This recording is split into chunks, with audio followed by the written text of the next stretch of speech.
Olá, meus amigos, eu me chamo Sandra, muita paz.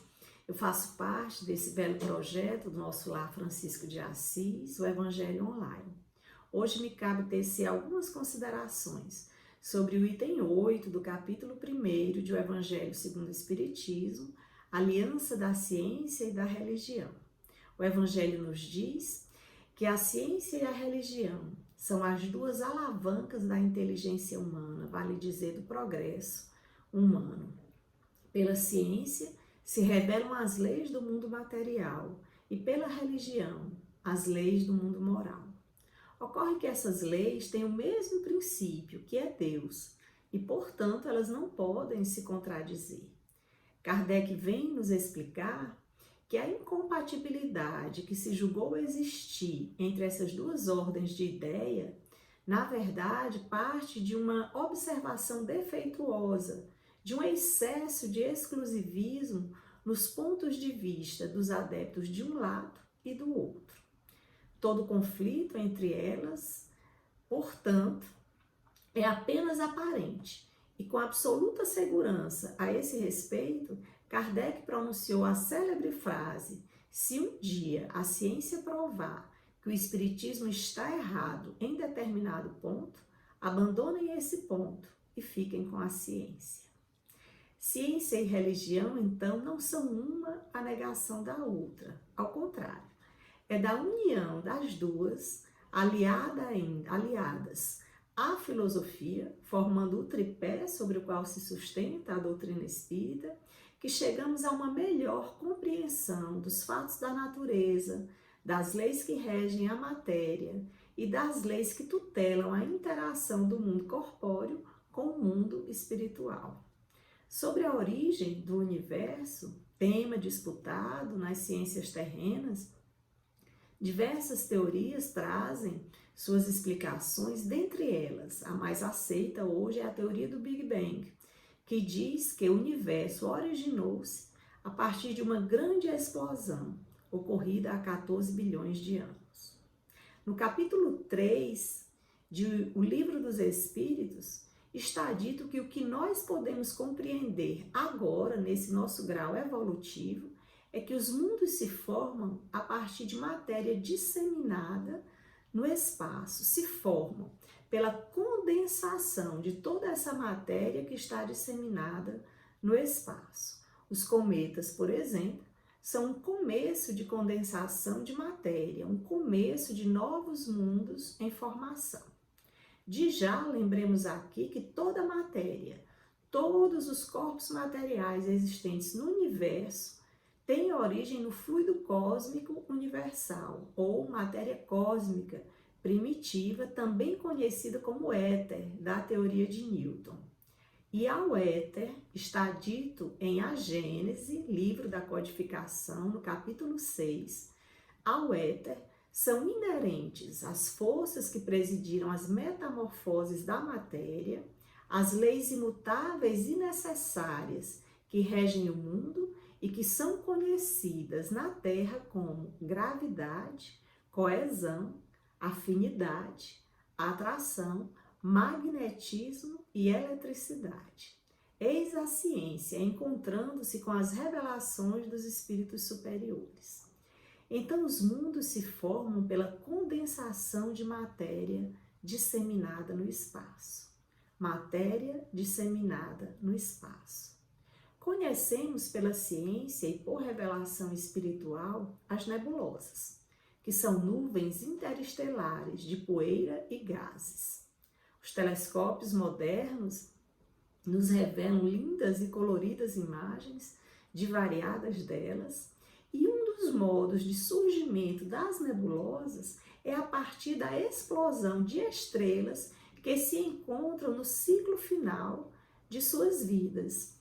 Essas explosões são conhecidas por supernova e lançam a matéria da estrela em todas as direções no espaço, dando origem a uma ou mais nebulosas.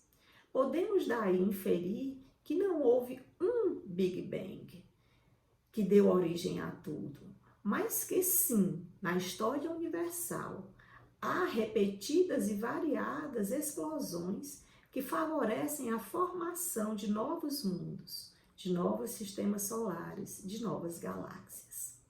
Sobre a criação do universo, a propósito, responderam os imortais, as inteligências superiores a Kardec, em O Livro dos Espíritos, questão 37 e seguintes, não ser possível que o universo tenha se formado a si mesmo, e não sendo obra do acaso, ele só pode ser obra de Deus.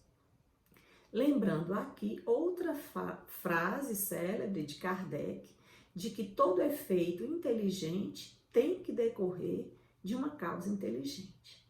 Então, ensinam os espíritos superiores que a formação do universo e dos seres se deu pela vontade de Deus, que se faça a luz, e a luz se fez. Hoje nós compreendemos que nesse ato de vontade divina, o fluido universal foi manipulado e para a formação da luz entraram em ação forças que provocaram a ação inteligente dos átomos. Estudando as obras Evolução em Dois Mundos, de André Luiz, e A Caminho da Luz, de Emmanuel, nós podemos constatar que não há contradição entre a teoria da evolução de Darwin e a teoria da criação ensinada pelos imortais, que traz, na verdade, complementos à teoria de Darwin. Ciência e religião. Todos conhecemos o relato bíblico de que Deus criou o mundo, vale dizer a Terra, nosso globo, em 6 dias. Entretanto, a razão apoiada pela ciência nos diz que a formação do globo terreno não é o resultado de 6 dias da semana. E nisso não há contradição com os textos sagrados, onde hoje nós sabemos há, na verdade, uma linguagem alegórica que nos cabe interpretar à luz dos conhecimentos científicos e das revelações espirituais. A história da formação da Terra está escrita em suas camadas geológicas, sendo a própria natureza que fala. Sem as descobertas da geologia e da astronomia, e sem a revelação espiritual constante de O Livro dos Espíritos e das obras seguintes, a gênese do mundo terreno estaria ainda nas trevas das lendas. Hoje está provado que os 6 dias da criação são períodos, cada um estima-se de centenas de milhares de anos. Mas não há erro na Bíblia, e sim linguagem figurada. Fato é, Deus cria de toda a eternidade, nós não podemos conceber Deus ocioso. E ele estabeleceu leis universais imutáveis, que são imutáveis porque são perfeitas, e que atuam em todo o universo infinito. Desse modo, concluímos que não nos basta o conhecimento científico sobre o princípio das coisas, sem que tenha ocorrido o nosso aprimoramento moral. E será exatamente através da nossa evolução moral e intelectual que nós obteremos a compreensão de tudo aquilo que, por enquanto, permanece oculto, dizem os espíritos nessas questões. Eis um papel que cabe às ciências, o desenvolvimento intelectual do homem, o qual precisará se aliar ao desenvolvimento moral, tarefa que cabe à religião clarificada pela razão e pela filosofia, para nos capacitar para a mais vasta compreensão acerca dos fenômenos e leis universais, tanto de ordem material quanto de ordem espiritual. Fica assim o convite para o estudo, através do qual, naturalmente, enxergamos a ação providencial de Deus em todos os fenômenos universais, sejam de cunho científico, espiritual ou moral.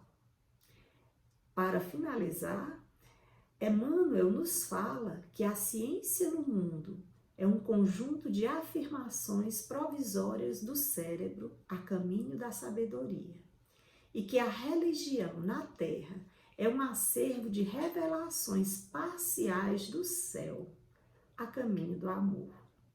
Ciência e religião, então, diz Emmanuel, representam meios cuja finalidade é o bem geral. Grande abraço.